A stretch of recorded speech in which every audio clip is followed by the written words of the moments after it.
Ang dalawang boksingero na natalo sa araw na ito, January 7, taong kasalukuyan. Alright, unahin natin mga idol ang laban ng 40 years old na si Ismael kontra sa maitim na tao na si Ohara Dibias. Natumagal lamang ang salpukang ito sa loob ng first round. Matapos nga pong matamaan itong maitim na tao ng isang rumagasak na kaliwa mula kay Manong Barroso. Pero nakabangon pa naman itong maitim na tao mga idol. Kaso muli na naman itong binayo ni Manong Barroso, kaya muling bumagsak sa pangalawang pagkakataon at dito na nagtapos ang kanilang salpukan. Kaya naman sa edad na 40 years old ay isang WBA lightweight interim champion itong si Manong Barroso. Sa isang salpukan naman mga idol, Berhel Ortiz kontra kay Frederick Lawson. Nagtapos naman ang kanilang salpukan sa loob ng unang round nang paulanan ng mga suntok itong maitim na tao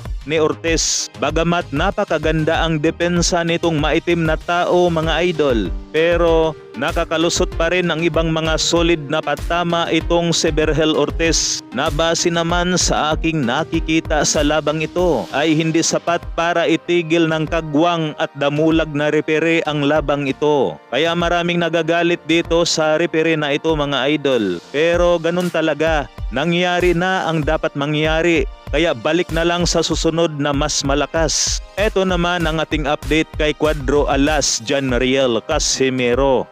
Matapos nga po pagmumurahin ni Kuya Lods o Jason Casimero yung sinasabi nilang puting itlog at white dog, kasabay naman sa matinding pagmumura ni Kuya Lods na may binanggit nga po ito mga idol tungkol sa makakalaban ni Cuadro Alas, na ayon pa nga po kay Jason Casimero, hindi nga raw makakatakbo ang bata ni puting itlog. Hindi naman niya pinangalanan kung sino ang susunod na makakasagupa ng kanyang kapatid. Na base naman sa WBO Super Bantamweight Rankings mga busing, na itong si TJ Doheny lang ang bata ni Sean Gibbons na may malaking pangalan. Na bukod sa kilala nga po itong si Doheny sa Amerika, dati na rin itong IBF Super Bantamweight Champion. Ganon din sa channel ng Japanese promoter ni Casimero, na itong si TJ Doheny ang kanilang sinasabi na maaring susunod na makakasagupa ni Cuadro Alas. Kaya kinakailangan na paghandaan ito ng todo ni Cuadro Alas. Katunayan sa dalawang huling laban nitong si Doheny mga busing, pareho nga po niyang pinatulog ang dalawa.